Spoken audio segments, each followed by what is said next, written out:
Hello and welcome to episode 17 of AARGH My Optics, a podcast where 2 and sometimes 3 adults discuss, overanalyse and generally take a kids' toy and media franchise a little too seriously, usually that of Transformers. I am your spooky... Oh, what have I said here? I was meant to write something there. Oh well. I am your co-host, Orion Ghia, and with me is my young co-host, Virtual Dave. Say hello to our listeners, Virtual Dave.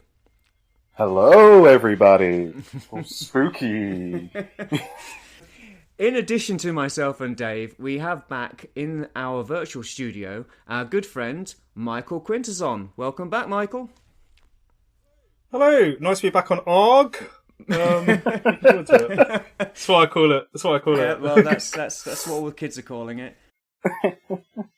To talk about the rather niche subject of the Marvel UK Transformers comic. Listening figures be damned. Talking of the damned, our particular focus is the horrifying zombie antics of issue 164 through to 169, containing the linked stories of City of Fear, Legion of the Lost, and Meltdown. This was published by Marvel Comics UK between the 7th of May and 11th of June 1988, written by Simon Furman, with internal art by Dan Reed, Jeff Anderson, Robert Smith, inks by Dave Elliott, colours by Ewan Peters, letters by Annie Halfacre, Tom Frame, Gary Gilbert, and George Robertson, as well as cover art by Dan Reed, Jerry Paris and Jeff Anderson. I do hope I've not missed anyone out. I'm sure there's plenty of terribly important UK comic people involved. So, let me set the scene by reading you the transformation page, which is basically the first page of the comic, which is basically a previously on the Transformers blurb page. Ahem. It would be advisable not to read this issue's Transformers story alone, or in a darkened room. That might not be just the window creaking in the wind, and that sudden bump from behind might not be your parents turning in for the night. Brace yourself for the most spine-tingling Transformers story we've ever dared to present. As our scene switches to Cybertron, we look in on the city-state of Kalis, a city in the grip of fear. What is the something prowling in the darkened, shadowy streets? Why are Kalis's inhabitants, those that are still alive anyway, scared to venture out from behind locked doors? There's something not quite alive abroad in Kalis. Or Kalis? Is it Kalis or Kalis? I don't think there's any way of knowing, but I always thought it was Callus. There's something not quite alive abroad in Kalis, something that preys upon the living. Into this atmosphere of dread walks Ultra Magnus and the Sparkler Minibots, Sizzle, Fizzle and Guzzle. Back on Cybertron to report on the movements of the future Decepticon Galvatron, Magnus and the Sparklers find there's more in store to them than they bargained for. A shocker. Ooh. Scary, right? Yeah. It's spooky, isn't it? It's a spooky setup. It certainly is. So, Michael Quintesson, you suggested we pick this particular storyline as our first dive into Marvel UK. Mm-hmm. Why was that? Well, yeah, I mean, it's a fair question, I think, because it's not one of the classics. It's not your sort of Target 2006 or Legacy of Unicron, which are, I think, the ones that, get mentioned a lot and, probably got published in later on in, like, bound volumes and stuff. But I think, basically, it was just one... I mean, obviously, I read this stuff first time around, and it was just one I really liked at the time. And sort of thinking about why that was, though. I like the fact it's like a Cybertron story. There were quite a lot of those, but I think this one did that really well, and it's sort of a bit about Cybertron as well. I think it's a really fun mix of characters. It's quite a weird mix. Like, you've got people like Flywheels turning up. I don't think he's ever in it at any other point. Yeah. Tripticon is involved. The whole thing with the Sparkler Minibots, and I think this is, if you'd read the ones around it, there's about 3 or 4 sort of extended stories where they're sort of just going and doing stuff, mainly with Ultra Magnus. And it's like, yeah. I mean, it's a very, they're a very obscure little set of characters that I doubt many people remember unless they were sort of there at the time. Yeah, and it's an odd in a way because they, in the comics, both US and UK, they tend to just shove as many characters in as possible. Yeah. Because new toys have come out. So it's quite interesting that it's quite a small cast in a way. Yeah, I also like the fact it's got some notable non-toy characters. I wouldn't be surprised if they all have toys now. I mean, but... Yeah, they're starting to. Yeah, but like, at the time, I'd always thought I liked that they made characters for the comic that there weren't toys of, that they just wanted to write as characters, and these were, this has got really prominent use of that. Yeah. I think it's fun that it's a horror story, which again, they really sort of push in that segment you just read out. And also kind of like, I think this was maybe the thing that I found it appealing when I read it as a kid, was there was sort of hints at this sort of wider world and wider mythology that sort of come through this story, and stuff about like what Megatron was up to, pre the story we know. There's a little bit about even how that happened. There's the strange stuff about Cybertron's like planetary engines, which I thought was an interesting idea. Which I also found out like that got recycled a bit in various other ways. Yeah, they have gone back to some of the aspects of this story a few times here and there. One of the characters we're going to talk about, Flame, he does appear in the IDW comics much later on as well, so he has been revisited. So yeah, I mean, I think, Michael, you said that you looked into what the status quo was before the story? Yeah, I was a little unclear reading it, and thinking about it, I don't know if I ever really understood it, but I did some research about what's going on, like who's doing what, and like sort of what's led up to this. And I guess this story is a bit incidental as well. It's not really, even though there's sort of quite big implications in the story of like maybe Cybertron getting blown up, it doesn't really link up to many other things like that much. And that does happen every day anyway. But what's happening is that Ultra Magnus is kind of locked in some kind of thing where he's fighting Galvatron, like over a series of events. Galvatron is from the future, and I think Galvatron is also not in this story, but this is sort of what they're up to. Like he most recently got trapped in a volcano in a story called. Can you remember what it's called? You know the one I mean. I know the one. Isn't it Goldbug in it? It's quite a good one actually. Yeah, I think Goldbug's in it. Yeah. Yeah, it was in it. It was in an annual, wasn't it? I think. Yeah, it probably was. I think I had the comic of it. I mean, like one of them or something. But Yeah, I know this. I'll know the story. I'll look it up later. But yeah, it's quite a bit. It's a reasonably big one actually, I think. Yeah, they have like a massive fight. Yeah. There's a spaceship kind of lodged in a volcano or something, and they. There's some kind of facility. They're like making something out of the lava or something, and then like That's it, yeah. And then Magnus does some kind of heroic thing that means that him and Galvatron have both got trapped. I have a sore throat, so you'll have to just bear with me. It's actually a power siphon. Built by Galvatron atop the dormant volcano Mount Verona, as one of his many plans to defeat and thus free himself from the control of Unicron, the plan essentially involves Galvatron absorbing the Earth's energy and becoming a god, destroying the Earth in the process. Not that Galvatron gives a shit about that. This storyline appears in issues 115 to 118, as well as in the 1987 UK Transformers annual. Like some way down the line, the Sparkler Minibots have been dispatched, I assume by Emirate Zaron, Yeah. to keep an eye on the Galvatron situation, which they're sort of concerned about. Yeah, because Optimus Prime is he dead at the moment? I think Prime is probably dead. Yeah, I would say so. I think at this point he's still dead from the video game incident, and he's not yet become Power Master Prime. I'm pretty sure you're right. Yeah. But anyway, like he's not really. Yeah, he's sort of not like relevant to this. I think that the main Autobot leaders are like Zaron, I guess Rodimus in the future, which sort of links to this. I'm not sure who's sort of in charge of the Earth lot. It might even. I don't think it's Grimlock. And I think Scorponok is in quite prominent at this time. Yeah, I'm not actually sure about that. So the Sparkler Minibots, who are if you had the toys, they were little cars you push along and the sparks come out the back. Yes, they were quite fun little bots.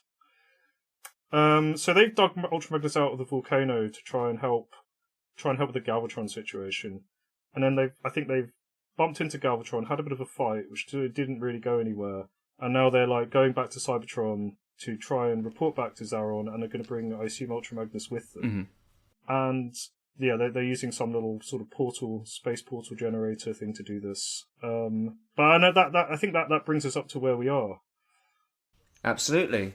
We all read it, didn't we? Yes, Dave? Yeah, I've read it. Bloody better have. I've got the volumes here. I've read it. Yeah, you've got like the reprints, Oh, wow. the IDW reprints. I've got the IDW reprints, yeah.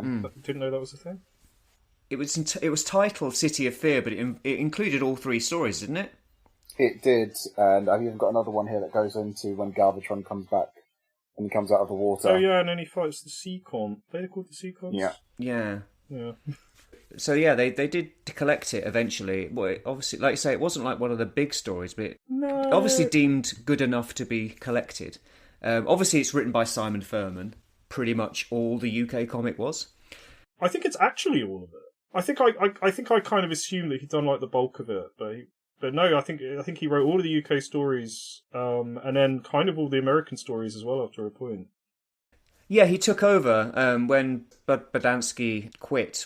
He retired from Transformers. Yeah, I think the thing I read said that he kind of just ran out of steam, and he was like, I don't have any more ideas for this, basically. Yeah, so they just got Thurman to write both. Yeah. Are we in that phase? Yeah, I think he is writing both at this point, isn't he? And I think so. I'd have to check that, but I think he is, or he is soon to be doing so.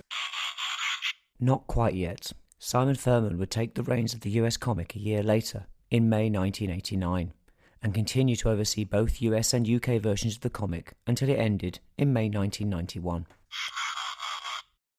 And then obviously there was the G2 comic for a very short period.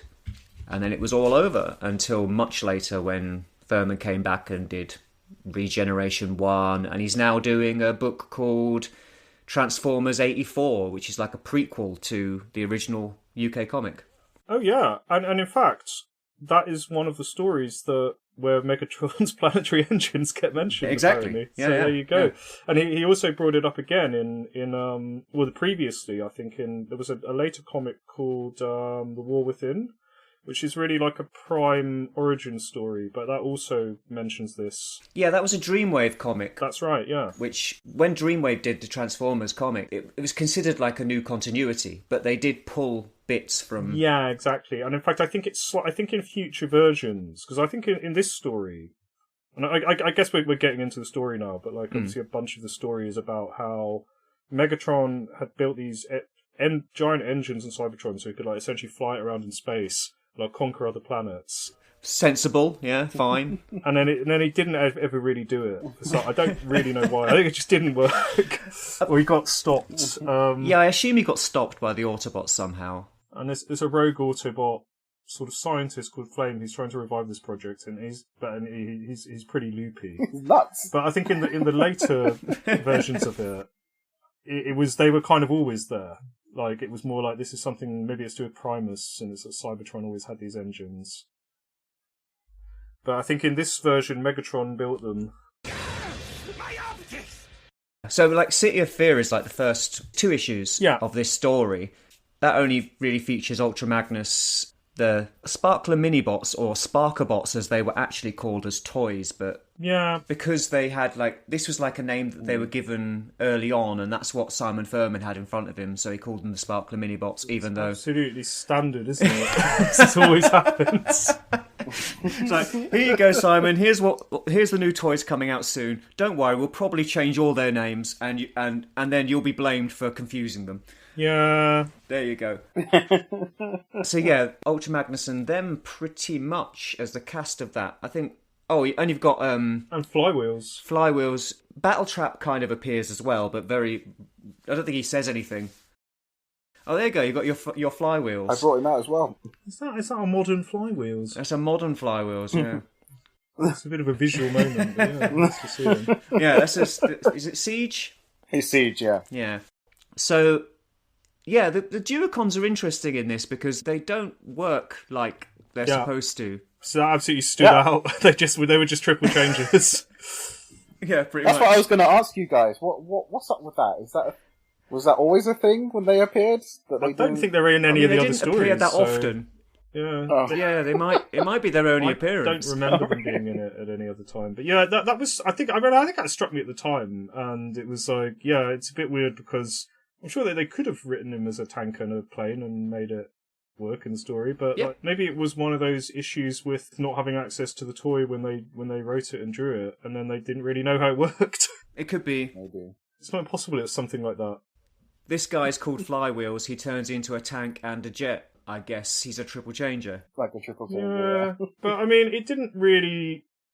I guess it doesn't really bother me that much because I know that the character worked really, really well. Yeah. It's definitely one of the best characters it's only in the first bit of this story. He has one of the best lines. Yes. I'm referring to the point at which he says "Uek." Yeah, I think the Autobots all shout. I assume there's some zombie Transformers bursting through, and the Autobots all shout something like "by the celestial spires," and he just says "Uek." Yeah, I loved it. It was great. Yeah. I mean, I guess I think there always was some light humour in these comics, especially the British sort of version of it.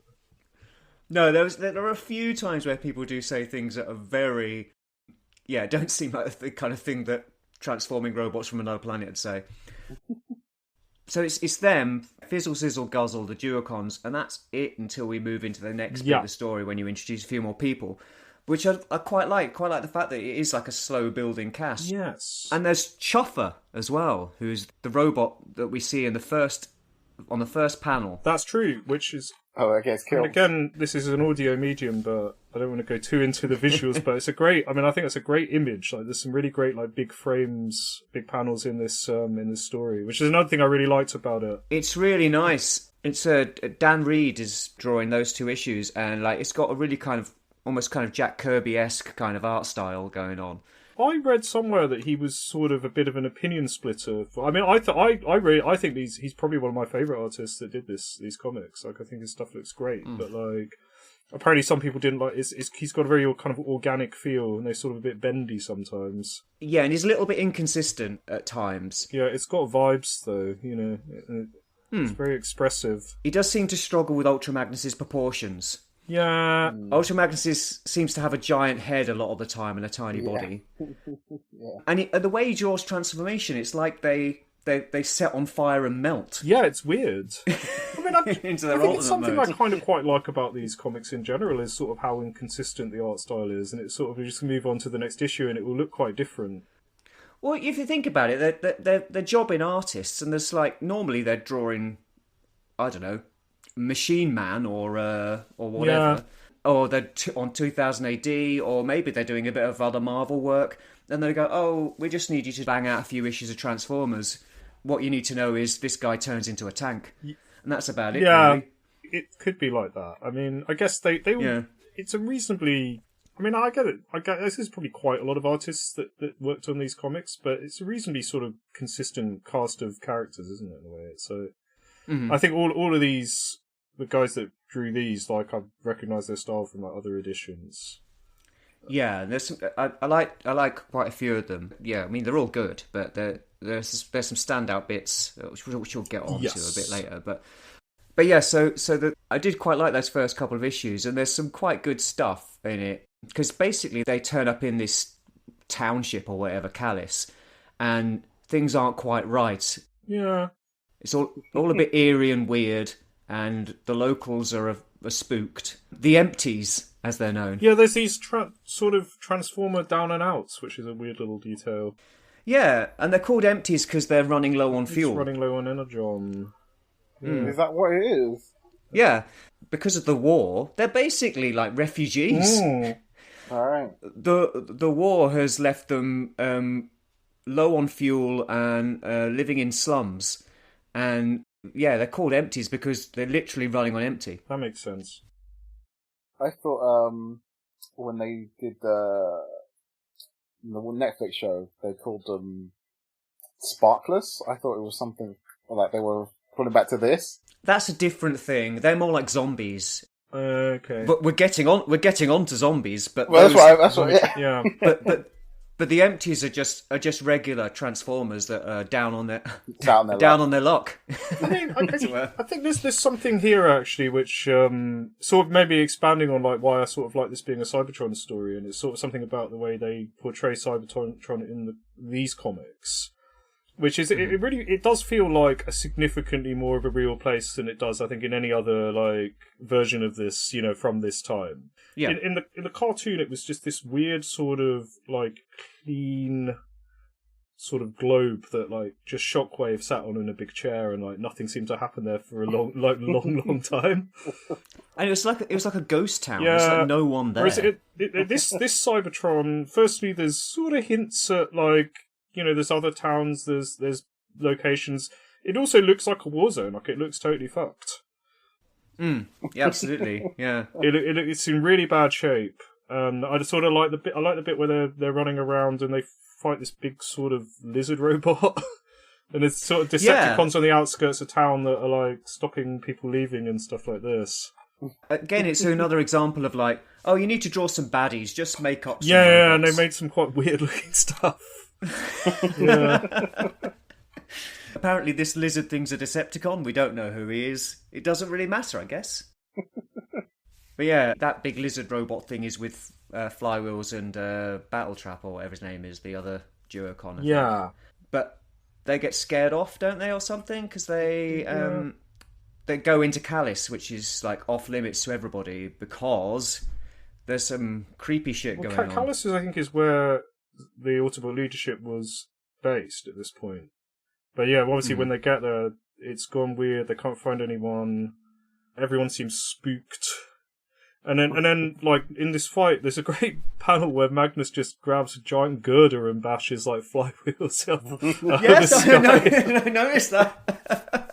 That was amazing. Yeah, just smashes him out of the sky. That's it. That's his trick. That's why he's the Autobot's top warrior, I suppose. He pulls things like that out of the bag. He boasts about that later, which I found very full of himself. Yeah.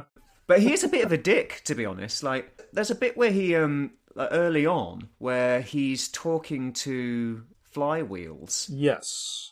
Like, Flywheels says something like, he basically like expresses a lack of distinction between blasting Autobots, whether they're alive or dead. Because we've got, spoiler alert everyone, there's zombies. Woo! And Magnus replies to him, funny, we feel that way about Decepticons, prisoners or otherwise.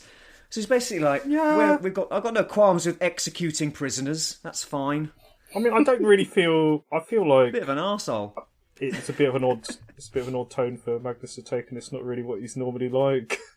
No, it's not noble, is it? I mean, maybe he's just annoyed. No, not really. No, he's meant to be Autobot's greatest soldier or something, isn't he? So that's what I wanted to ask you guys about, because it seems. I mean, I don't know these characters in this context. Like, when that was happening, when they were all coming to, they first encountered the zombies and they were attacking them and whatnot. It's like Ultra Magnus doesn't want to kill any of them, but they're literally trying to rip the others apart. And he's like, "Don't kill them!" You know, what? They're killing us. Well, I think he's concerned as to whether they're alive or not first, isn't he? Yeah. But I mean, Magnus is basically portrayed from the get-go when he's first introduced into the comic as basically like the biggest badass there is on Cybertron. I think they kind of made him, didn't they? It's something about like they built him as like the ultimate warrior or something. Yeah. It's always a bit unclear like how this works and like how many more how many new Transformers can you make like per year? I don't know. It's just an big Energon commitment. I don't know. But that's why he's sent to Earth during Target 2006. Yes. They freaked out because of the. I mean, this is a different story, but they freaked out because the Matrix flame went out because Galvatron had gone in the past and displaced Prime into limbo with the Matrix, and then Ultra Magnus was sent to check it out, but it was also potentially disrupting this other big operation they did involving the Wreckers and Impactor, who are involved in this story. Yeah, he had to get back in time. He had like a wristwatch on, and he had to keep checking the time. He had to get back to Cybertron on time to be involved in this big mission that was going to basically end the war on Cybertron or something. And he missed his window or something. Yeah, the mission was like, we're going to murder like 12 of the Decepticons' biggest badasses, and then that will like spark the revolution. I don't know how much sense it made, but But yeah, so yeah, the wreckers. So I suppose we should get into it. So there's like a shocking reveal quite early on because they're wandering around going, "What's happened here?" There's loads of like dead bodies lying around and so on.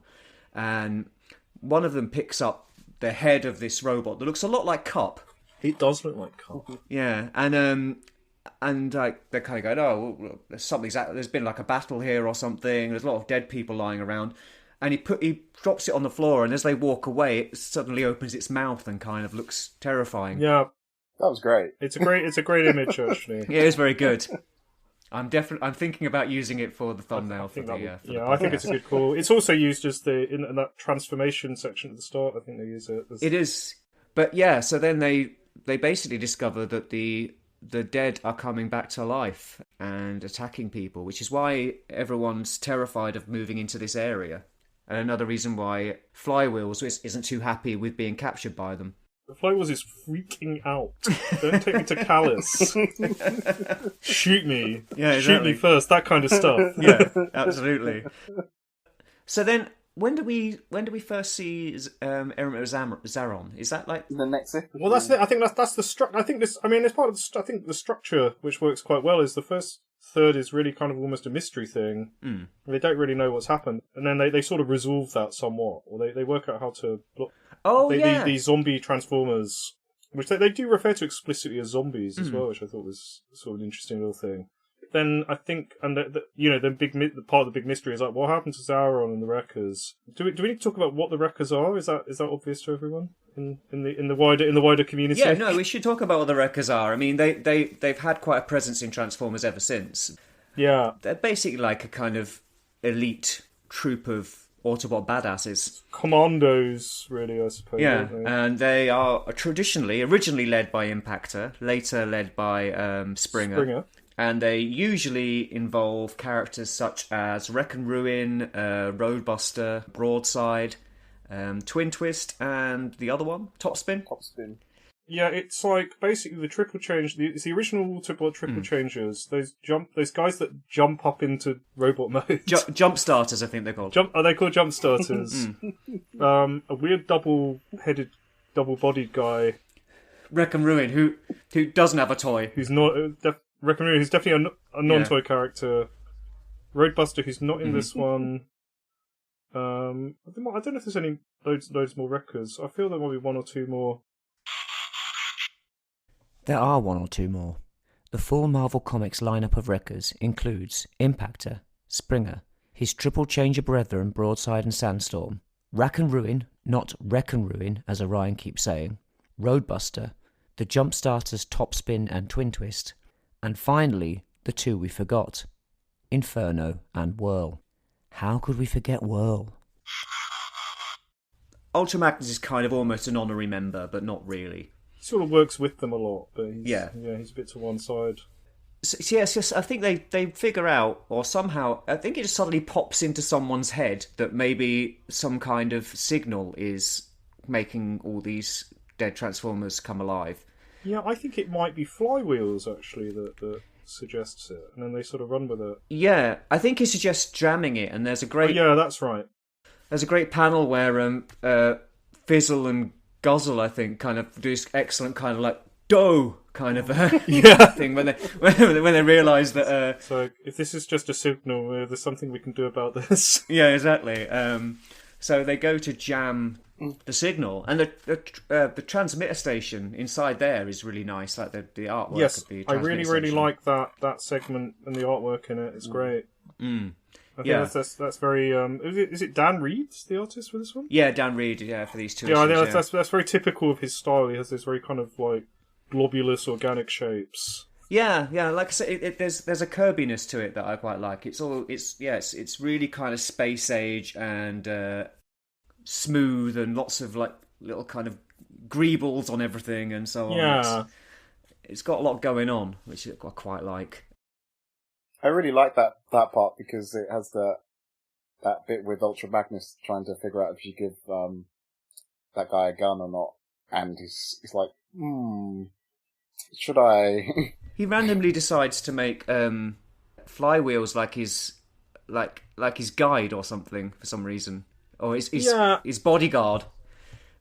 Well, I guess he took him there, so he wanted to keep him close by, I suppose. But couldn't he have chosen one of the Sparkler bots since they're goodies? I think this is sort of what I like about Flywheels is that he gets just increasingly frustrated and sarcastic about the whole thing, and he's just sort of like, if you want me to help, you're gonna have to like meet me halfway. Magnus is very much like, no, you're my prisoner. Like, you could shoot any of us at any point, and I guess there's this sort of little subplot about how he has to kind of trust him, which ultimately does pay off, as I guess you will find out if you read the whole thing. And he does kind of point out that he has a built-in gun, so taking away his pistol... that's also true. I love that. I love that. That was great. It's like, sod you guys. I can become a tank. If I wanted to shoot you, I could have done this. Yeah, they took his pistol away, but he's got a bloody great big cannon in his tank mode. I like this. Yeah, I like this theme of him being sort of these enemies being temporarily on the same side. Like that's quite fun. Yeah. Flywheels, I think, just is happy. Anything to get out of there, really, is his general opinion. So then I think they jam the signal, which ends the zombies for a bit temporarily. Yeah, I think on the surface, because as we later find out, the main action is happening underground, underneath, below, down below. Mm-hmm. My optics! Which is where we've transitioned into the next couple of issues, which is what Legion of called now. Lost. Legion of Lost, yeah. Which is Jeff Anderson on those, and that's where we get introduced to one of my favourite things about it: the tech guys who have the tech guys. They have they're kind of generic looking Transformers with glasses and clipboards. Oh, right, yeah. They're basically meant to be like scientists or something. No. They're bizarre, and they're very much trying to work on a kind of a non-violent solution to the problem, aren't they? Well, they could have done it, but then Springer was freaking out. Yeah, yes, he was. Because, so Emmett Zarian is trying to sort this problem out, and his tech guys have got some ideas. But, Springer's having a bit of a crisis of conscience. Yeah. Well, really of confidence, almost more. I mean, his confidence. Sorry, yeah. His sort of thing. I think it's a very it's a very kind of Transformers comic, UK Transformers comics thing from this period. It's like anybody in any kind of leadership position who's not a baddie is constantly racked with doubt. Yeah. Loads of hand wringing. Yeah, like what have I done? What could I have done more? Like so many I could have saved if I'd not been such a tool. Yes, all of that. Like absolutely. I think this was the weirdest character trait that I saw reading this. Is like because Springer I know is like really cocky and is like Han Solo is like this is. I've never experienced Springer to be like this, like to doubt himself. The Springer of the comics is considerably different to the Springer of the TV show. Very, yeah. Yeah, he's pretty much a completely different character. I like both. I think it's quite a sort of. I mean, it's quite a comic book thing. I think almost in a way, like I think if you look at probably a lot of other comics in Marvel, you find that self-doubting heroes is probably quite a constant thing. Yeah. People sort of, the Spider-Man stuff, like the burden of responsibility of these powers and... Yep, absolutely. And it feels like, I know Thurman did write for other comics and probably steeped in this kind of stuff, and it just sort of feels like this was a sort of form of storytelling that they just liked, I guess, in the writing of the period. Probably still now, I wouldn't necessarily know, but... It's a good trope. They can bring that out whenever they need to. And it gives you an extra few pages of dialogue and back and forth. Extreme close-ups of his face. But basically, what he's struggling with is that he's very recently taken over from Impactor as the leader of the Wreckers after Impactor's death. But he's just not sure that he's cut out for the job. And he's kind of going back and forth quite a bit and having trouble making decisions. So much so that a tech guy gets his head torn off. That's more where that came from. Yeah, the zombies attack them, and and while Springer is basically dithering, and the rest of the wreckers are standing around going, "What should we do, boss?" The tech guys get mauled by a bunch of zombie guys.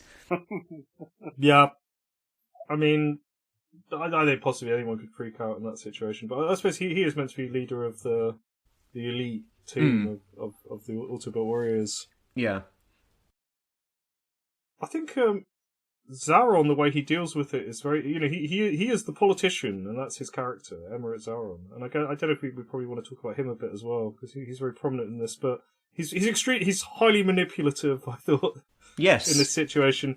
He's just like, what would impact one, can't, like, be, but he really sort of tugs on his, quite blatantly kind of emotionally blackmails him into doing the right thing.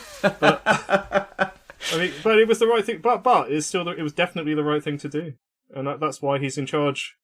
It's very justified, yeah.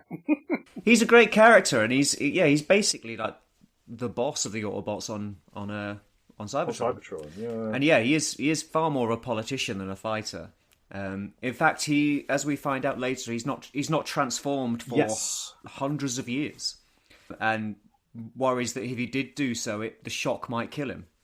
So strange to me. That's like so peculiar. Is it like a muscle? Do they have to like do transformation workouts? So. It's a weird idea, isn't it? I always quite liked it. It's something that's kind of visited later in Action Masters, and in a way he's kind of like the first Action Master because he doesn't transform. But yeah, like the transformation requires quite a bit of... Well, I suppose you are changing from one form to another. It probably requires a lot of effort and a lot of energy, and especially if you've not done it in a while, it might... I suppose so. Like he basically says something like it could tear me apart or something.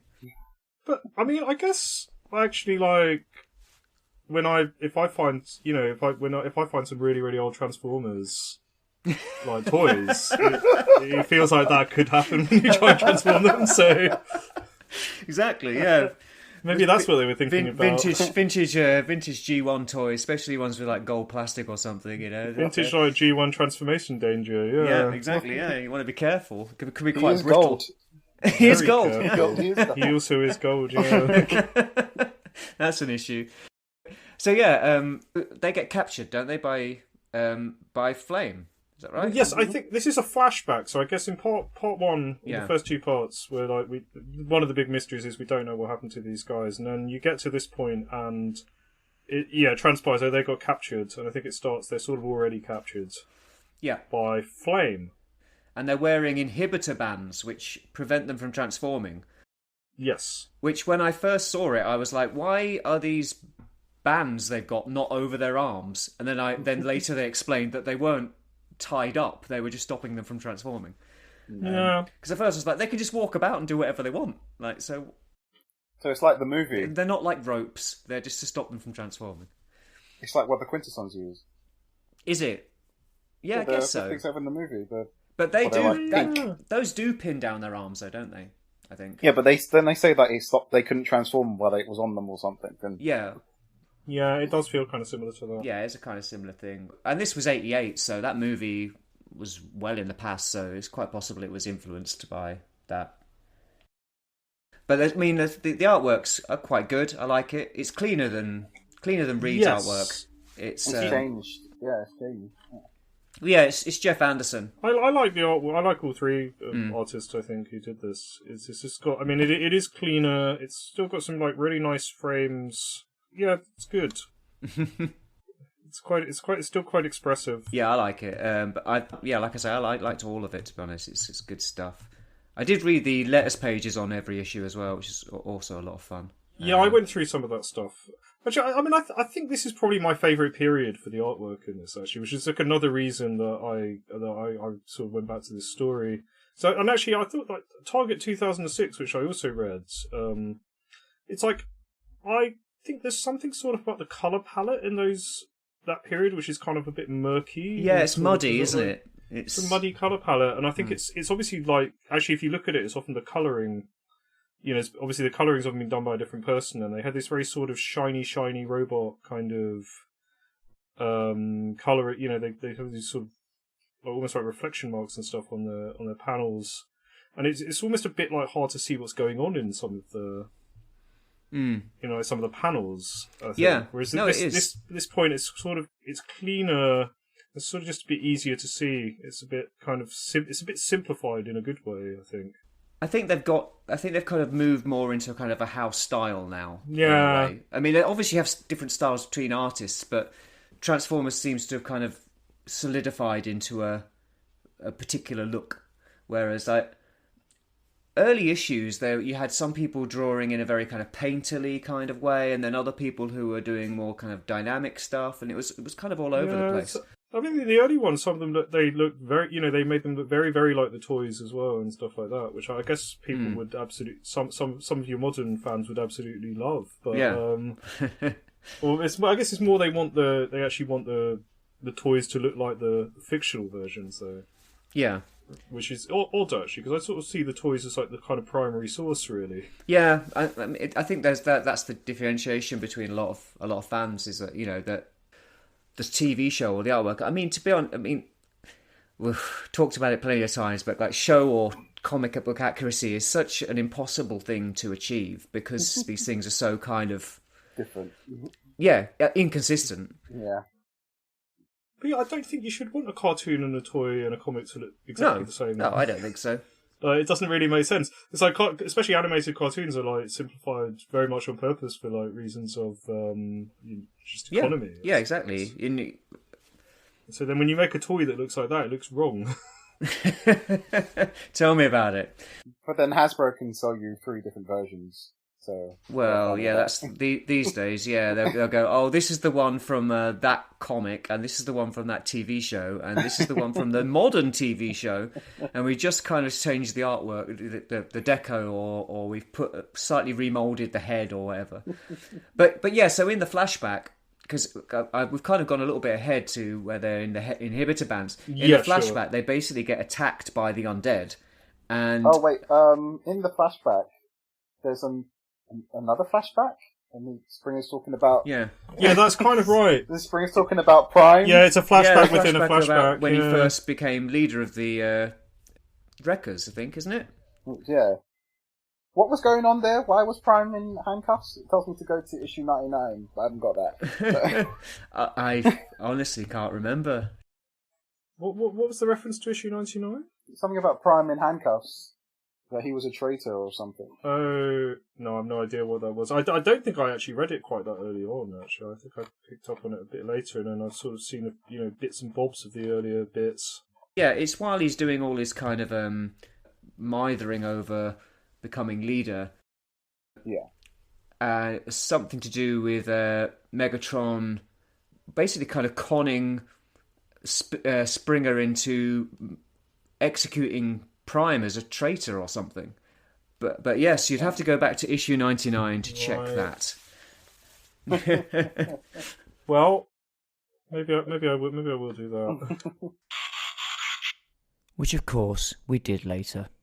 The flashback to issue 99 follows on from Prey, a story in which Optimus Prime attempts to fake his own death in order to test the remaining Earthbound Autobots in their ability to cope without him. As is often the case, plans change, and Prime ends up transported to Cybertron with Megatron by way of a space bridge. Megatron, at this point obsessed with Prime's destruction, what's new, right? Puts the word out on the Autobot grapevine of Cybertron that a Decepticon disguised as Optimus Prime is attempting to infiltrate the Autobot resistance. You can probably work it out from there. This leads to Prime being captured by Ultra Magnus and the Wreckers, and Springer almost executing him as a Decepticon spy. To be fair, it was more on Ultra Magnus than it was ever on Springer, but with his incredible self-confidence, I'm sure it doesn't bother Magnus at all. The upshot is that they get attacked by all these zombies, and we've already had, in this flashback, we've had Springer talking about his doubts about taking over from his hero Impactor, and then when the zombies attack, the big cliffhanger at the end is Impactor is one of the zombies. Zombie Impactor. Yeah. Oh no. He does look pretty terrifying. Yeah. It looks very much like a cross between a Terminator. You know, like when Arnie's got half the face and the red eye poking through. Yeah, he does kind of have that. He very much has that, actually. He's got loads of his kind of skin, as it were, removed, and underneath it's like all just kind of bits of wire and bent bits of metal and so on. Which leads to probably my favourite cover of the whole lot, which is the first cover of, is it the next part? Yeah, it's absolutely fantastic, though, actually, isn't it? It's really, really nice, yeah. I mean, I can't remember, I've got in my notes who drew that. It was Jerry Paris who did that cover. It's terrifying and comedic simultaneously. I don't know, I haven't got the covers in between the issues, so I don't know what... Alright, so basically what it looks like is Impactor, zombie Impactor, who's got his, like, hand almost round Springer's throat, and he's threatening him with his spear hand. Oh yeah, and he's kind of pushing him over, and Springer is saying, "Ack! Does this mean we're not friends anymore?" Yeah, I think they did like to put. I think especially on the cover, they would be quite happy to put in all sort of jokey bits like that. But I mean, without that speech bubble, it's pretty horrifying. But the speech bubble does undercut it a little bit. Yeah. This was like a comic for children, essentially. I mean, of course, and I mean, if you saw that issue on in the newsagents, as it were, you'd be like, "What's going on?" Yeah, and it's a very jokey, it's comic book style, I suppose, isn't it? There's always some tongue in cheekness, I think, to this maybe in this sort of era of comics, or I think there's always.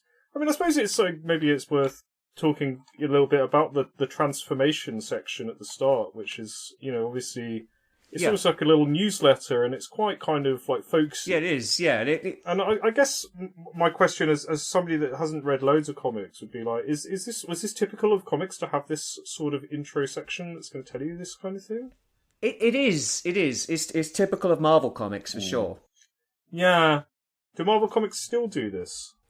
They do, not necessarily in quite the way that they did then, or in this particular comic, because this was Marvel UK, so it had its own kind of slightly of course, idiosyncratic spin on it. But you still have a page at the beginning of every Marvel comic, or last time I checked anyway, that basically recaps what's happening and says, so far, this is what's happening at the moment, and so on and so forth. So you always have that.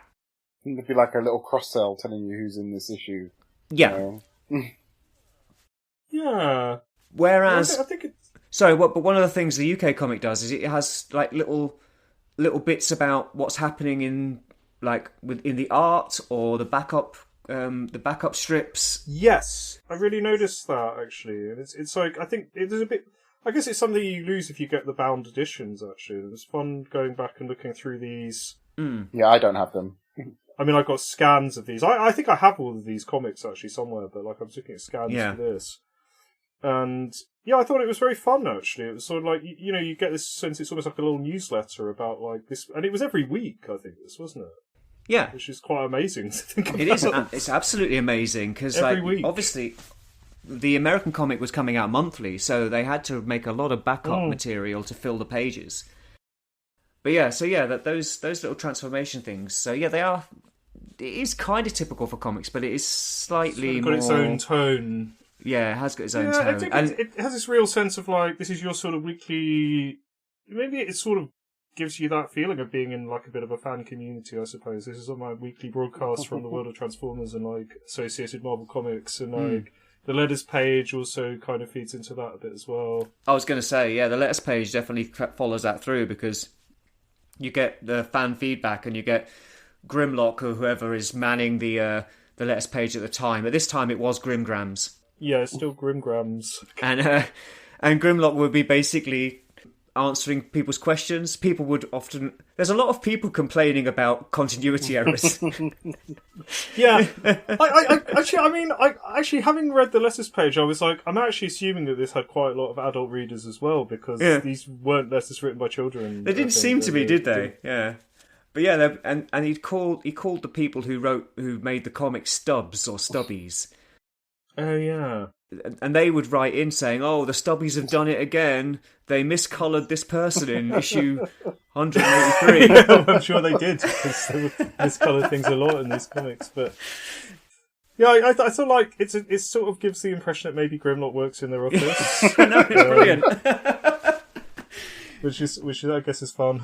He sat there reading the letters and then answering them, and it's quite good when people go, "Well, there's a problem here because in the cartoon that I've seen, it's quite different." And he goes, "Oh, well, the cartoon do their own thing. It's got nothing to do with this." Still, even back then, it's still this kind of whinging. And Grimlock would just say, "Oh, they do their own thing. They're a law unto themselves. The real story's here in the comic."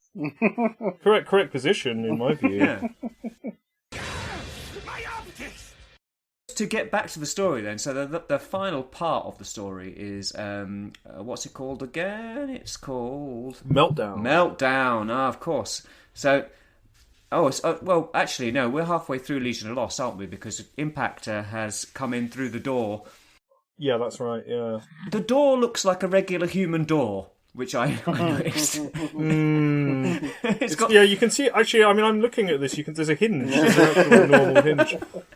It does basically look like the Transformers work in an office. But then, why not? In a way, why not? Like, it's a simple piece of technology. You don't have to make everything like a sci-fi door. No, it's fine. But he swings the door open, and there he is in all his kind of sinewy glory. Yeah. It's another quite good panel, actually, I think. But then we jump back to present day, as it were, and what's happening with them in their inhibitor bands and so on, and we finally get it properly introduced to Flame. Yes. Is this the first time we see this character? By the way, is this... Absolutely, yeah. No, I think we see him a little. We see him a little bit. Oh, in this story? I think we see him a little bit earlier on when those explosions are happening, don't we? I think we just see his hand or something or whatever. You see... Oh, no. Yeah, you see Yeah, but I mean, like, this is the first time. I think this is sort of a hint. There's someone behind the This is the first time we get introduced to the character, stuff. of Flame, who looks a little bit like Hot Rod. A little? A little bit. Well, yeah, I guess. I mean, I suppose the chest, he does have that flaming chest sort of detail, which is very Hot Roddy. But I don't know if he's.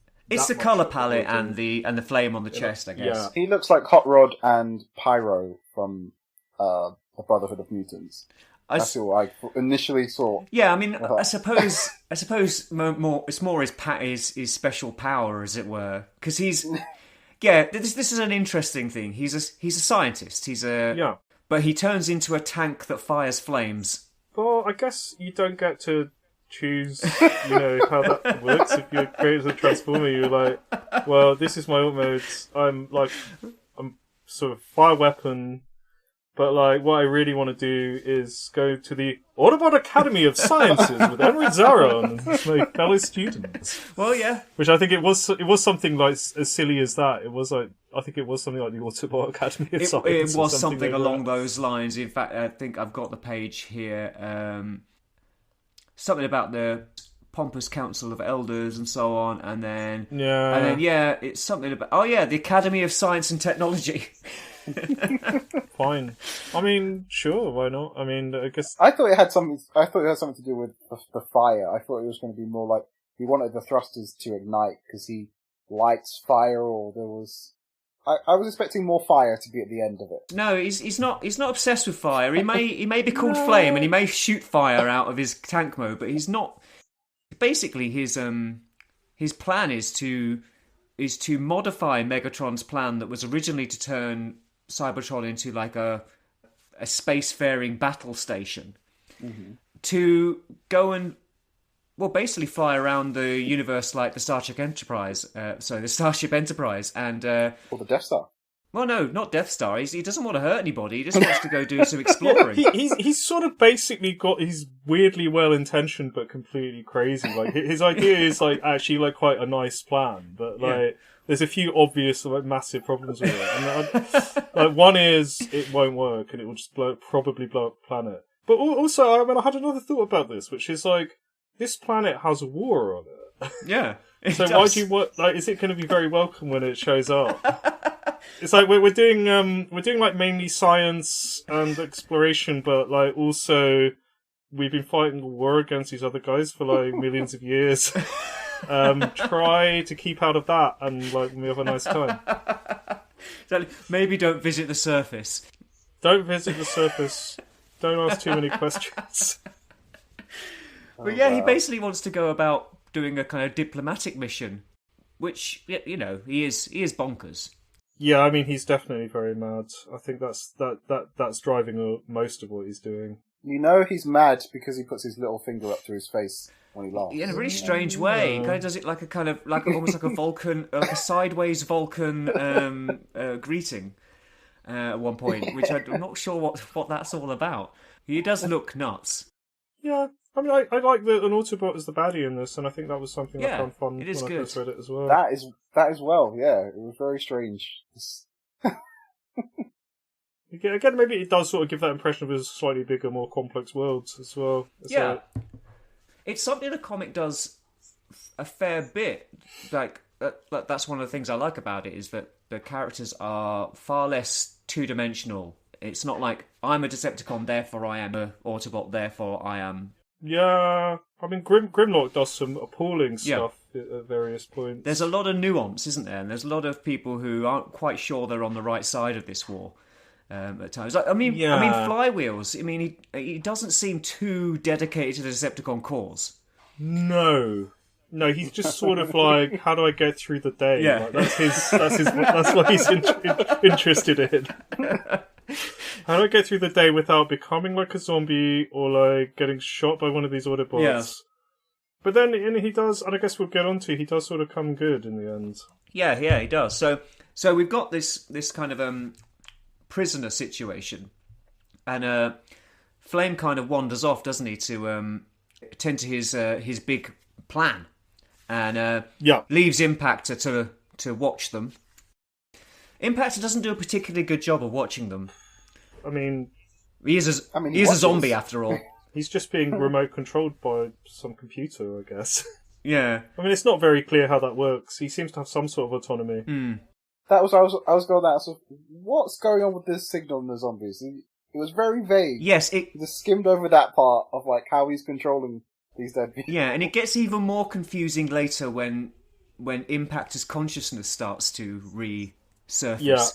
But yeah, no, it's. I think it's something that it basically doesn't really make sense, but it sort of makes sense like emotionally in the story, you know, I guess with the characters. And I think that's how you've got to view it on that level, or it definitely doesn't work at all. Yeah, there's a lot of Flame explaining his crazy plan, and then he buggers off to go continue with it after doing that weird kind of finger thing in his face. He does. Yeah, there's another point where he's waving his finger around the top of his head. So yeah, I think that's what we're talking about. Yeah, it's kind of. It's nice to have that level of sort of visual characterization in a comic. I suppose that's what makes comic. They definitely get across that he is crazy. Yes. Which is perfect, really. I really like his design. I like how almost looks like he's got like a surfboard on his back, or some sort of hoverboard. I guess that's where the flame tanks are. Yeah, I assume it's like where all the all those explosive chemicals are for his, which is great for a scientist carrying around a load of kind of flammable stuff on his back. Yeah, it feels like he was never really a very appropriate guy to be doing this. Yeah, it wasn't cut out for it, neither physically nor mentally. No. But yeah, but you know, that's his ambition, and he's gonna carry it out. So we have some more stuff where Springer kind of struggles, and like you were saying, this is where Zarian does his kind of manipulative stuff. It guilt trips him, really. Yeah. Then we have the reason Springer's called Springer finally revealed. Because of his leaping ability. He has a special leaping ability. I didn't even think of that. That's why. Well, it must be, mustn't it? They suddenly go, there's a vent up there you can leave by. Use your leaping ability to get away, because none of the rest of us could do that. I feel like they could stand on. I mean, really, yeah, it seems lax of Flame to leave them in a room with a vent in the ceiling, and it's like they could probably have worked something out, like just standing on each other or something. Like. Yeah, so we'll lie down, like Springer can stand on top of you. But he used his leaping ability, got on the vent. Why did they have a vent? What? What for? That's an extremely that's an extremely astute observation. Actually, why would they need a vent? They don't need aircon. They're robots. They do appear to be in like a regular human office building at this point. Yeah, With the opening doors and the air vents and so on. When Simon Furman was writing this, he was probably just looking around the Marvel UK office and going, well, yeah. How would I get out of this? Perhaps if I was able to jump really, really high, I could get into that. Then. Yeah, exactly. I mean, I don't know. I mean, whatever. They might well need to circulate gases around their base. Who knows? Who knows? Yeah, why not? I guess. Fine. But it does appear that Springer has some kind of jetpack or something. Yeah. That's how his leaping ability works, because he kind of shoots up to the ceiling with some little jets coming out of his back. It's actually on his toy. He's still got the jets. Must be part of his helicopter mode. Yeah, probably is. Yeah, it's probably something like that, yeah. Impactor grabs hold of him, so he disappears into the vent with Impactor. And then it does he tries to kind of appeal to Impactor's, the old Impactor, the Impactor that we thought was dead. Yeah. And he manages to kind of get through to him. But as soon as he does, he ditches him. Yes. Yeah, straight away. Yeah, he's just like, Impactor's like, what am I? I need to know. And Springer's just like, alright, bye. Like, my work here is done, I guess. He kind of tries to appeal to him as his old friend and going, oh, we used to be friends. We were, you were my mentor. And then he's like, oh shit, yeah. Oh God, what's happened to me? He literally says, I'd love to help you. ... It's a sort of like, I'm not helping you. See you later. Yeah. I mean, he does have bigger fish to fry, I suppose, to be fair. Well, yes, he has to end Flame's ridiculous plan, and which may result in like Cybertron blowing up, really. Yeah, it's going to be at very least like serious surface damage. Yeah, something we should have mentioned is these engines he wants to use are incredibly unstable, and there's like a giant fusion reactor that could basically blow a massive hole in Cybertron if it's engaged. It has been. It's been having accidents and making little explosions already, and it's like, they're fine. This is. They're like, this is what's going to happen. No reason to think this will work, except for being crazy. Yeah. Like, all the signs point to it being a very bad plan. Yeah, but he just really, really wants to. He's set on it. He's got his mind set on it. He's going to do it. The consequences be damned. So yeah, I think that's pretty much the cliffhanger, isn't it? At the end, that's Legion of Lost. Yeah. We're now into Meltdown. So a changing of the guard again. We've got a nice cover with Flame's fist, with Springer broadside and Zarian and Ultra Magnus kind of hanging out of his fist. Oh yeah, that's a weird cover actually, isn't it? It's not to scale, obviously. No, but it's meant to be representative, I think. Yeah, obviously, Not, this isn't something that happens in the story. Actually, of all the wreckers other than Springer, Broadside has the most lines. Yeah, he's the sort of other wrecker, I suppose. He's the one who kind of goes, sort yourself out, Springer. It's like, can you get your fucking shit together, Springer? Like, he's actually being attacked by what appears to be zombies, so we need a plan. And Springer's like, I just don't know if I'm cut out for this. Exactly, and the rest of them just kind of stand around waiting for orders, pretty much.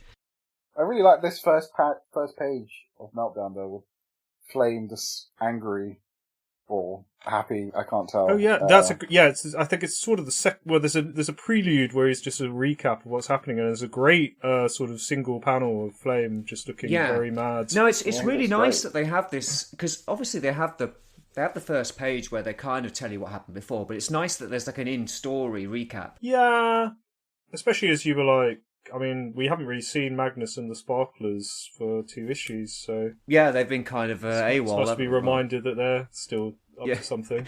They're wandering around looking for them, aren't they?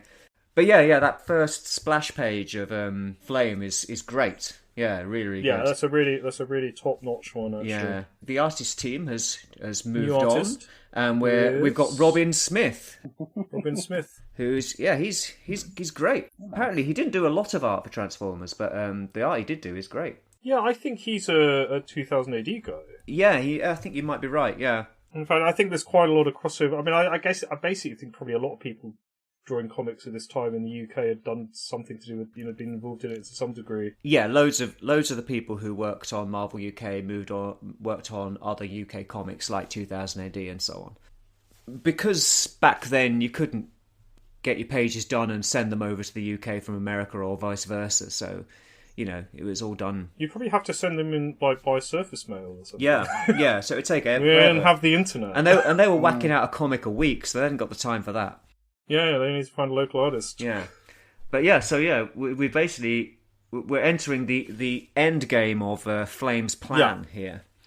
Flame's plan to blow up Cybertron. Pretty much. He basically wants to start the Transformers version of Starfleet, only with a planet. Sort of like Starfleet, Death Star, like with a war on it. Yeah. Yeah, it's not the best with setup, zombies at his command. But he's doing it nonetheless. He also looks pretty terrifyingly evil. Robin Smith's art makes him look quite sinister. Yes, I think he draws Flame really, really well, and he makes him look, very menacing looking. Springer has escaped, and he's basically caught up with Ultra Magnus and the Sparkler minibots. And there's a nice thing going on where people are starting to kind of like get a bit fed up with Ultra Magnus, and Springer's kind of seeing a kind of correlation between his feelings of uncertainty and Ultra Magnus's, because they're kind of banging on at him for like trusting Flywheels to go and get Oh yeah, he sent Flywheels off to get some reinforcements, and understandably, it's like chances are this guy's just gonna hoof it. Like, especially based on his previous attitudes. Absolutely, yeah. I was confused by where they are, because they talk about needing reinforcements, but like I think it's like the next page. They turn to the left and there's a vault full of guns that was just there. Because it's the old Autobot base of operations, I believe. It's the Autobot resistance base. I'm sure they've got cabinets full of guns. I don't find that unbelievable. But I mean, if Springer was so close, I thought they were like subterranean at this point, but I guess not that much. Well, we've kind of mentioned it before, but Emirate Azarian, basically, he's the leader of the resistance on Cybertron. At the time, quite a lot of Cybertron is kind of Decepticon controlled, so he's basically fighting a kind of guerrilla war with the Decepticon forces. So I guess their base of operation moves around a bit from time to time. Yeah, I think that's sort of maybe implied that this is just this is where they sort of currently are. Yeah. The Iacon's done. I mean, my question is more than this: if you have a room full of guns, and you seem to be very sparse with the guns you have, get more of your bigger guns before you go down on the big final mission into the unknown. Yeah, with zombies. Yeah. And... they're quite slapdash about it, aren't they? Really, they're like, oh, we can handle ourselves. It's fine. We've got Ultra Magnus, the Autobot's greatest warrior, if he does say so himself. So it's fine. I mean, to be fair, he does do something in later on what I think is justified why he has that title. I mean, he's already knocked Flywheels out of the sky with a girder. It was a great move, yeah. That's impressive. I mean, if you imagine how fast Flywheels must have been flying, that's pretty great. Jet speed. Yeah, exactly. Anyway, we'll get to it. It's my favourite line in the entire thing. All right, well, great. I'm looking forward to it. But basically, they head down below where the engine room is, or whatever, or where the reactor is. That's it. Because Springer's bringing back Ultra Magnus and so on, whilst Flywheels is off finding reinforcements, apparently. Yeah, I mean, ultimately, there's a face-off between Zaron and Flame. Yes. And although there is a great bit where a zombie bites Broadside's head. Yes. Stuff like but yes. that. Yeah. And the Impactor saves him. It's pretty terrifying. Yeah, and that's it. Yeah, Impactor comes back after being basically ditched by by Springer earlier. He's been wandering around, struggling with the fact that he's an abomination. Oh yeah, that's a lovely panel of broadsides being bitten in the head. Actually. Oh, and Impactor then does turn up and save the day, and he's now basically kind of just Impactor again, except he's all messed up. Yeah, pretty much. And again, it's not very clear how. I think it's quite a classic trope, actually. I think, isn't it? Yeah. Like on-dead stories, it's like the idea that the original person, can somehow be reached. I think you would find this cropping up in quite a lot of this kind of fiction. Yeah. Yeah, there's still part of you in there somewhere, and if only I appeal to that part of you, you'll help us. Or whatever. I mean, to be fair, it makes more sense with robots if you think about it. That is true. You know, that I guess their memory banks would still be intact, and Yeah. It doesn't really make, considering they obviously run on fuel. It doesn't really make any sense that you could animate them with radio signals anyway. I mean, there's a lot about this doesn't like quite add up, but it's sort of like a spooky horror adventure story. Yeah. Set in Cybertron. Yeah. So yeah, then we end up with like Zaran is now in the room with Flame, having a kind of conversation with him. Ever the diplomat, Zaran appeals to him by calling him crazy, which doesn't go down too well. Yeah, he walks right past him, like, right, if you're not going to shut it off, I'll shut it off. And he Yeah. transforms behind him. He's like, oh yeah, crap, he can do that. Yeah, he does. Yeah, they did for a bunch of guys who essentially their main modus operandi is turning into things. They do tend to forget that people turn into things quite often. It's like, damn, I didn't know you were going to do that. Oh shit! He turns into a flame tank. Yeah, I think Zaran sort of muses later. It's like, yeah, thinking about it, like he always was quite a dangerous guy. He turns. His attack mode is like very powerful. Yeah. So there are loads of explosions, and the wreckers turn up. Well, not the wreckers really. It's Ultra Magnus and his guys and Springer turn up, and there's loads of explosions. So they have to get through a door. Yeah. Which is where something pretty spectacular happens. Yeah, this is sort of another small reason why I think this is a good one, actually. Yeah. The appearance of Trypticon. Hooray! I was not expecting that. Most people were assuming Flyers had just buggered off, and considering his demeanour throughout the whole thing, that's what you'd expect. But he only turns up with basically one of the biggest Decepticons on the planet. Who can fit in this tunnel, by the way, which was... Oh yes. Let's not talk about scale and Transformers. It never goes well. Yeah, it's like it's not just the cartoon, and I mean it's constant through the comic as well. Really, in fact, I think if you look at Target 2006, like Impact is like a lot bigger than he is in this. Yeah. For example, that's just one example. It just fluctuates, doesn't it? It's not important. If he needs to be in a tunnel, he gets in a tunnel. It's fine. He's still pretty bloody imposing, and he's big, basically the tunnel seems to have got a lot bigger. Yeah. So that it can accommodate him. Because all the other guys are tiny. So it's a nice character to pick for this moment. And... Yeah, it's good. And imagine being 1988. I don't know when Trypticon was released, but it can't have been too long ago. So I guess he was still kind of hot stuff at the time, as it were. Yeah. I don't know if he's in that many stories, actually. I can't think of Trypticon appearing in these comics a lot. No, I don't remember him appearing an awful lot. This might be the only one. I mean, it can't be I'm sure it's not the only one, actually, because it was a big release as a toy. Trypticon was released during 1986 and 1987 in the US. However, he was never released in the UK. He did appear in the comic a couple of times, but only once in Marvel UK, in this very story. Some issues later in number 185, Marvel UK, in conjunction with Hasbro UK, offered 3 Trypticon toys as a competition prize. His inclusion might be a prelude to that, or maybe it gave him the idea, or maybe it's a total coincidence, who knows. To be honest, outside of Fort Max and Scorponok, you don't see a lot of the City Bot in the comic book, I don't think. No, Metroplex, he was only in it once. So I would say he's the Autobot equivalent of Trypticon. They probably came out around the same time. Yes, yeah, he is kind of his opposite number. But yeah, you don't see Trypticon a lot, so it's quite a surprising one.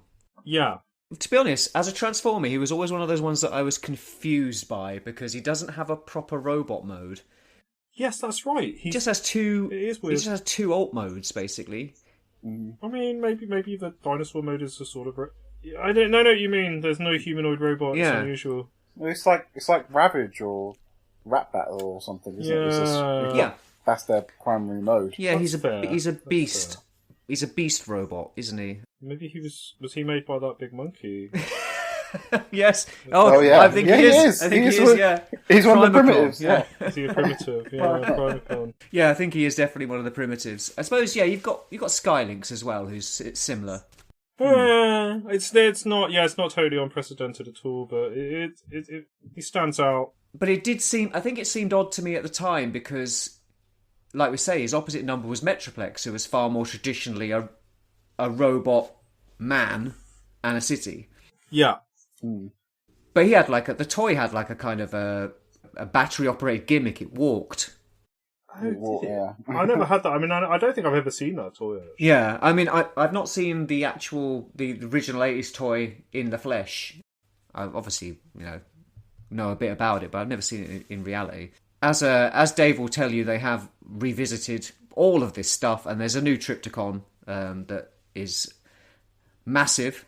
Yeah, I was almost tempted. I was tempted to bring him down, but he's a bit big, isn't he? He is pretty impressive. He's very big. But anyway, we're back to the story.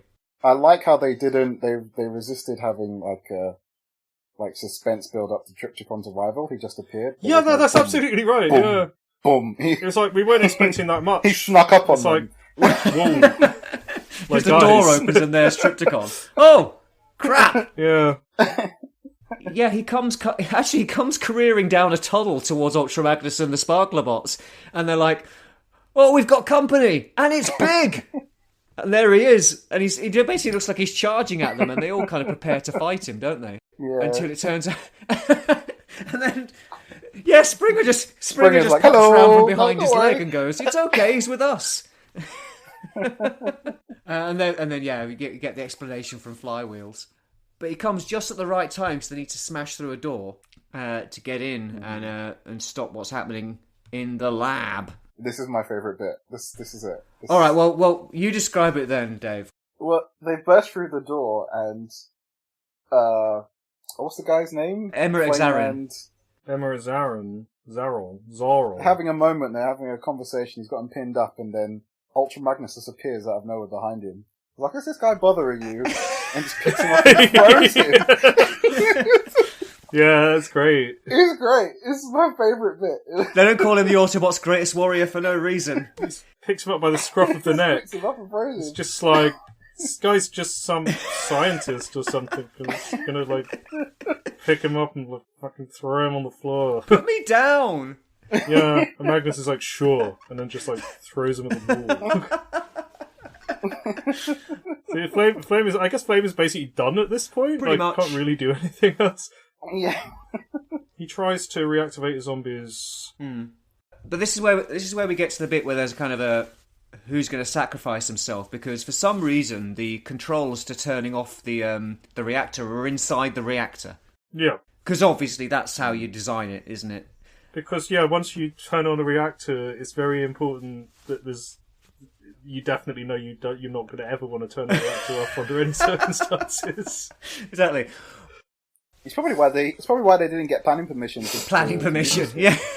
You think Megatron needs planning permission? Yeah, exactly. They said they went to the council and they were like, "No, this is dumb." Oh yeah, I think Flame went to the council, but the engines were already there, and they were like, "Listen, these are very old, very unstable. They were made by Megatron. We think it could blow up the planet. It's like, please, please, please, don't try and do this." And he was just like, "You don't understand my vision. You guys are nerds." Well, I wouldn't be surprised if Flame deliberately put those controls in there. Flame could have just put those controls in there on purpose so that once his plan was in process, it couldn't be ended. Yeah. Yeah, absolutely. I think it does actually. It's got that sort of thing of like it rushes through some of the details a bit, doesn't it? It's like you could explain any of this away if you wanted to, but it doesn't really matter for the story. No. In terms of the story, it's like this is the story we're doing. Someone needs to sacrifice themselves. But they do. The comic does acknowledge that it's a bad design. I think Ultra Magnus says something like "great design" or something when they find out that that's the case. Yeah. Oh yeah. Yeah, he does say it, yeah. Of course, yeah. Someone has to go in there and switch it off. And of course, Zaran volunteers because, he's the leader. So why wouldn't he? He's. I guess it's he's where the buck stops. And I suppose it's like from his character, maybe we are used to maybe seeing him being a little more manipulative and pragmatic. And this is, this is a moment where he chooses to do the noble thing. And there's probably no real doubt he would do it, but you're seeing a slightly different side to him. Yeah, and he seems to feel a bit of responsibility over the whole thing as well. So he decides he's going to do it, and then Flame comes out of nowhere and starts attacking him. And then there's possibly one of my favourite parts is shunk. Yeah, that's a good shot. A spear goes into his head, and it's Impactor. He's back. Oh yeah, because didn't Flame push a button to call all the zombies or something? Yeah, I think he summoned them to defend the place. But Impactor now back in contact with his own consciousness, as it were, helping out, and he pushes Zaran aside and goes in to switch it off. Yeah, in a way, and if you go back to Target 2006 for the second time, sacrificing himself to save Amara Zaran. He's a great guy. He sort of considers that his job, really, I suppose. Protect the leader. Yeah, he's very dedicated to the cause. I've just noticed that my second favourite bit here is farewell Zaran, you will be remembered, and Ultra Magnus karate chops a zombie in the face. It's great. Ultra Magnus at the end, he started doing stuff. Okay, yeah, that's why. He's thinking deep thoughts, but he's also casually just like bashing zombies as well. So that's pretty much it. It winds up. Pretty much the story. Yeah, they all kind of eulogize Impactor a little bit, and that's the end of this little saga. They do the classic thing of the ghosts in the sunset. Yeah. Yeah, that's true. So yeah, Impactor saves the day. What a great story. So Dave, since this was you have read it before, but you're the least familiar with the Marvel UK comic. What did you think of the whole thing?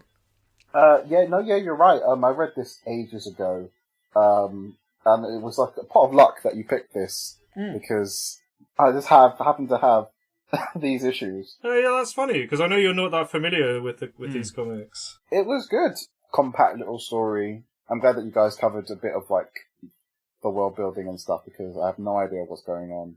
Or who's who, or like where this is in the timeline. Well, it's incredibly complicated, but it's fine. It's really. To be fair, I don't really need to know any of that. It's all just this one little event that's happening on Cybertron. I really liked it.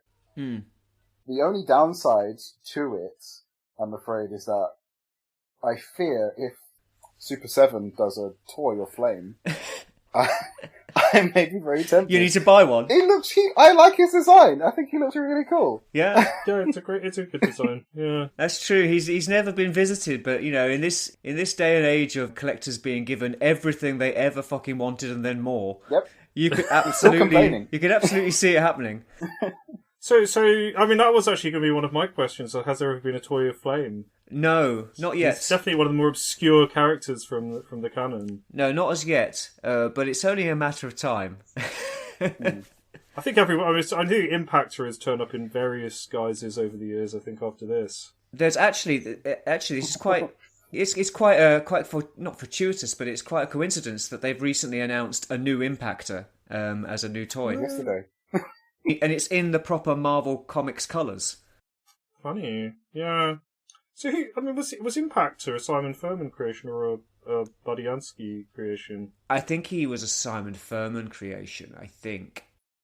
I thought he was, because Wasn't he? He's a later guy, right? So. Well, but he's part of the people who are on Cybertron, and what Simon Furman would do was kind of like go, I'm going to tell stories outside of what's happening on Earth, because most of what Bob Badansky was doing was the Earthbound Autobots and what they are up to. Oh, yes. Okay. And then the Thurman stuff at the same time was like, let's see what's happening on Cybertron, because it doesn't necessarily directly impact this, and we can just sort of... Yeah, that makes a lot of sense. I think in a way, like, I always kind of like the Cybertron stuff more. Mm. I mean, there's obviously some great Earth stuff, but I think it gets more fun when it starts, they start moving between the two more, and you've got, like... I like all those kind of extra Cybertron characters who didn't have toys. Like, it should just give it this more expansive feel. Yeah, because what Bob did a lot of was the interaction between Transformers and humans on Earth. Yes, and it was done. I feel in a more realistic way than say the cartoon, where they were basically all terrified of them. Yeah, no, that's absolutely right. Yeah, the humans are like, "What the fuck are these alien robots doing on our planet?" It was like there were sort of vigilante groups being like, "Can we do anything about this?" And it sort of seems like maybe that's almost I'm sure that's the kind of thing that would happen under these sort of circumstances. Exactly, yeah. Whereas in the cartoon, it's very much like, well, they're here now. This is the new reality. Like, there's transforming robots on Earth. Like, we know who the good guys are. We know who the bad guys are. It's fine. Whereas in the comics, it was like there's a bunch of transforming aliens. Yeah. So these sort of theoretically well-meaning characters would sometimes go against the Autobots just on grounds of, like, obvious suspicion, like, natural suspicion. Yeah, just like, this is an alien invasion. We're considerably worried. Yeah. But yeah, so that's what he did. So yeah, Simon Furman did a lot more stuff on Cybertron, and then obviously used a lot of timey-wimey business to be able to use characters from the movie that weren't being used in the... But I guess that's all sort of... they were sort of working with what they had. They were like, you can use these characters who are in a different timeline and that kind of thing. Yeah. And it's like, that's probably why they had to blend it together. I guess they had to have a time travel element, which then became like very key to how the whole thing operated. Yep. I only worked out, like, again, like when I was looking at some stuff around this, that like Galvatron was the Galvatron in Target 2006 comes from the future, from the timeline of Transformers the movie, like during the story of the movie, then goes back to the... So it's sort of like, it's like an untold story from within that story almost. And then he goes back to that time, then the rest of the events of the movie like play out, then he comes back to the past like again. Yeah. And then he eventually gets destroyed in something called the Time War, which is actually a great story. Actually. Well, Time Wars is like basically like the wrap up of what happened in Target 2006. Yeah, that's kind of true. It's sort of like the end of all of that, isn't it? And this is sort of a little. Actually, is Time War before this? I can't. No, Time Wars is quite late on. I think it's a bit further on. Yeah, that's sort of wrap up. It's sort of like this is finally all of this has like come to a head. That was definitely when Simon Furman took over the US comic when Time Wars happened. Yeah, but then Galvatron sort of comes back, and apparently he gets plucked. Like Unicron plucks him from an alternate reality or something. Yeah, Galvatron. There's Galvatron and Galvatron 2. Galvatron 2, and it's sort of like Galvatron can never really get away from Unicron. That's what he wants to do, and it's like he just can't really do it. Yeah.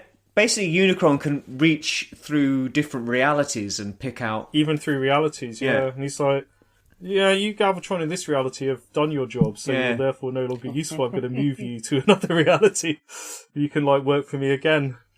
If you're getting really into the whole multiverse thing that's happening in Marvel Comics, this was happening a long time ago in all the comics. I mean, this is very much kind of multiverse kind of stuff.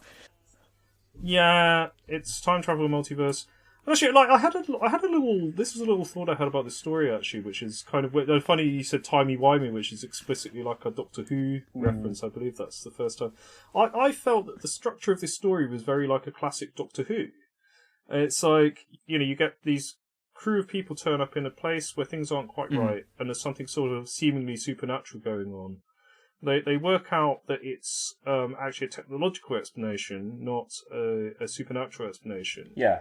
And then you've got other elements later on. The base under siege is a classic like Doctor Who trope. It's very true. And that's sort of elements of this story, and also just the kind of the fact there's this sort of mad scientist with a mad plan is something you would kind of find, especially in those older stories. And I was like, this is like almost like a Doctor Who kind of type story set in Transformers, which only really occurred to me when I read it this time. It's very true, yeah. But then, like, obviously all those people would have been steeped in that stuff, I'm sure, or would have grown up with it.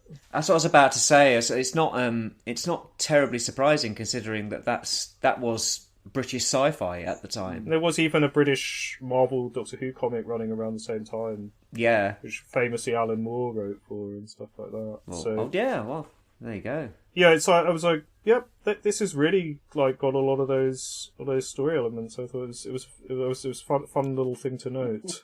No, it's a great choice. I really enjoyed it because it's one of those stories that I vaguely remember but haven't revisited since I was a kid. Yeah. It's just one that sort of stuck in my head for some reason. I think I really liked it when I was a kid, and I guess it's also sort of like nicely self-contained. Yeah, there's a small cast of characters, and there's an interesting little story going on, and the characters are good. They're interesting, and it's quite well written, and I like some of the dialogue is hilarious in places. Yeah, it's got some snappy, humorous moments. This Springer calls Flame as batty as a bug bot at one point. What's a bug bot? Like, but no, it's real good. Thanks for choosing it. Oh, good. Well, I'm glad you both enjoyed it. I mean, I think I was a bit sort of like reading through it again. I was like, it's never quite how you remember it. And I think it did zip through a bit, which is maybe something you get. I was sort of like, it's quite a small cast, but. I'd like to sort of see maybe a bit of wrapping up with Flywheels. Like, he really just turns up to save the day and then they don't really chat again. No. And I liked his character in the first part of the story, but I think by that point they'd be just like, we've got to wrap this up. We're moving on to Deadly Games. He served his purpose, and that was it.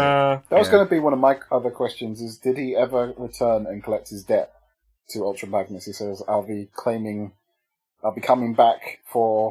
I don't know. I don't think he's ever in it again after this. I'm pretty sure. Let's clear this up once and for all. This is Flywheel's debut in the comic, and he will only turn up once more when he joins the Decepticon equivalent of the Wreckers, called the Mayhem Attack Squad, during Time Wars. At no point does he collect on his debt from Ultra Magnus. I found it really, because obviously I've got the IDW I don't know, what do you call these? Reprints. The reprints. The covers are obviously new artwork for them. Yeah, they are. Yeah. And I really thought that the zombies really called back to like generic bad guys in the Bayverse movies. They look so ripped apart and grey and just so much mechanics. What, in the comics or on the covers? Yeah. It's just on the covers, but I guess even in the comics to a degree, they're very there's just one plain colour, and there's so much detail that I guess would be under the shell of the Transformers. It brings up questions of how the Transformers actually work, because there's panels where you really see a lot of the inners of Impactor, and it's like, are they just wearing clothes? Is that it, or is it how does it work? Well, yeah. Yeah. I don't think anyone thought about it any harder than you already have. No, I think they... I mean, this is worth remembering that they had to do one of these every week, every week of the year for about 10 years, or maybe about 7 years or something that this run for. But don't get me wrong, I think they've added so much detail. I'm questioning it. They look really intricate underneath it all. So yeah, I mean, it's definitely file on to best not to think about it too much. Yeah, I think they just wanted to make zombie-looking Transformers. But I mean, I don't know what Impactor's alt mode is actually. I think that must be in some of the earlier. It's a tank. He's a tank, yeah. Correction. That's not strictly true.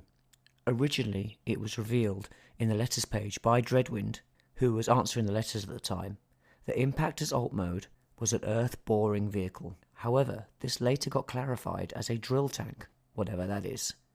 To be fair, every toy of the character has transformed into a tank or tank-like armoured vehicle of some description. So at this point, it's pretty much his de facto alt mode. Now I'm going to go and get myself a nice herbal tea. Bye.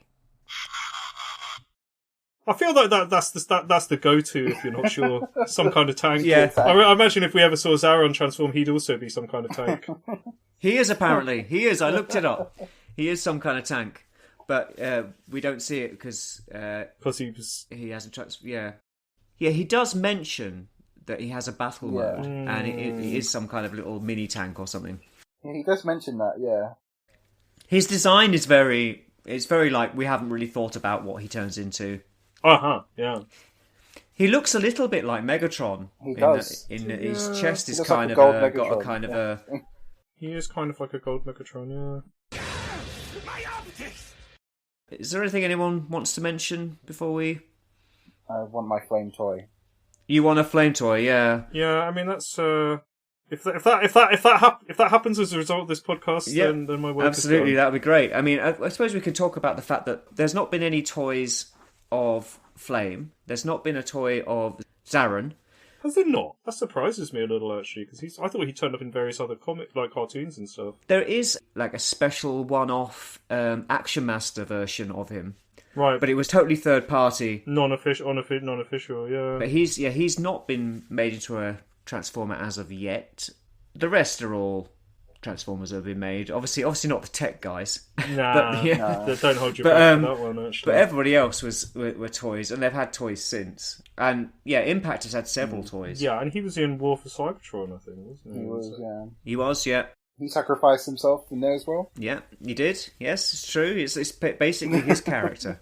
Yeah, he's had a few third-party toys as well here and there. But yeah, he's one of the more memorable ones from the whole lot. I think it's partly because of the Wreckers, actually, which I guess is also...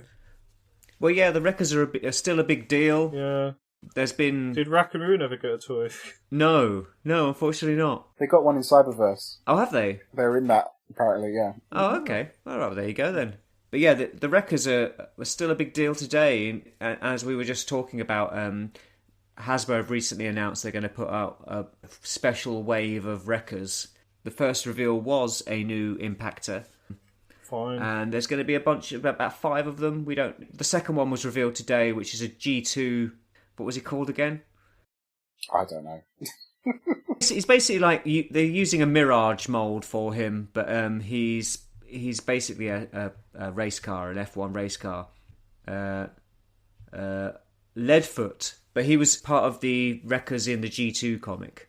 Right, I never read the. I think I basically just didn't know about the G2 comic. I thought it was over, and then years later, I was like, "What? They did more?" Yeah, I mean, it didn't last that long, and also it was also superseded because it was meant to carry on from because it was written by Simon Furman, so it was meant to carry on from the end. I think it does carry on directly, doesn't it? Sort of, but it ignores some stuff, and fine. And then that ended quite abruptly because G2 was a flop, and then many years later, when IDW asked Simon Furman to come back and basically finish off the UK run, it wasn't just the UK run; it was the UK/American run because he'd taken it all over by that point. He did like another 10 or 15 so extra issues just to round it off at about 100 issues. Okay, yeah. And that kind of ignored G2 completely. That was kind of like we've forgotten about that. That's not important.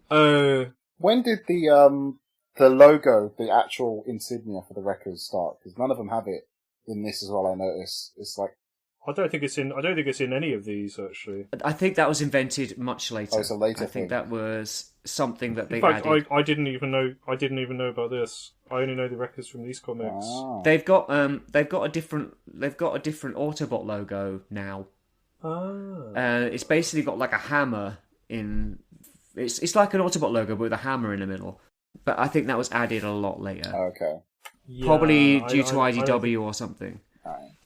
I can't say one way or the other, but it's not something I remember from the comics at all. I suppose it's quite weird. I mean, this came in 1988 in June, so I was 8 years old when I read this. And it cost 32p. I think you can't get anything for 32p now. No. But I guess it's quite. I couldn't have imagined that we'd be talking about like impactor toys that have come out like 25 years later. Like, it seems like quite strange from that perspective. It's crazy, really. It is crazy, yeah. Yeah. I mean, I guess as a kid I was just like, well, there's just some characters in this that they don't make toys of, and then they sort of stopped making Transformers and the comic, and I was like, well, I guess that's done. It's weird that it's still going on. It's weird. I find it strange, especially going back to this stuff that I was so familiar with at a young age. It's like, yeah. It's strange the longevity it's had.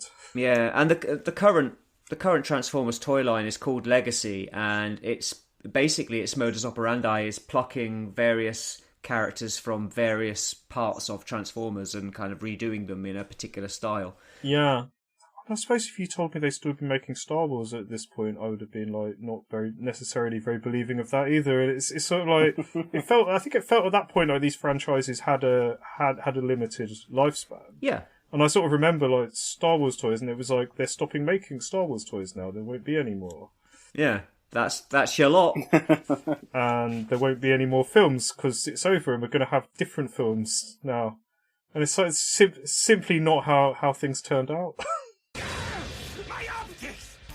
So that was an entertaining discussion on maybe the most niche subject so far. Mm-hmm. Let us know your thoughts on social media. You can connect with us on Facebook, and there's an AARGH My Optics page. I'm on there as Orion Ghia, and on Twitter and Instagram I am at GearOrion and Orion_Ghia respectively. Virtual Dave, where can you be reached at? You can always find me on Instagram, VirtualDave26. Not only that, we at AARGH My Optics have now launched our YouTube channel. Woohoo! Christ knows why you'd want to listen to a podcast on YouTube, but that's the sort of mad shit that Dave does all the time. So, you now can. Plus, as is the fashion these days, I've only gone and done a Patreon. So, please, if you like what we do and want to support us, head over to patreon.com/AARGHMyOptics. Don't forget the AA, and maybe chuck us a few quid. We'll be putting out the occasional bit of bonus material for patrons too. Keep your eye out for that. You can also, of course, spend 0 pence and simply subscribe, review, follow, etc. All of those wonderful ways of supporting the podcast. We really do appreciate it when you do. Mm-hmm. Last, but certainly not least, I'd like to give a big thank you to our guest host for outclassing us in every regard with his knowledge and wit, Michael Quintesson. Oh, it's a pleasure as always, and nice to come and talk about one of my favourite little stories from the old comics. No, it was a great suggestion. Thanks for coming and doing it. It was a good read. It was good pick. So yeah, thanks for listening to right to the end. All that's left to say is, in unison, guys, please join us next time on AARGH My Optics.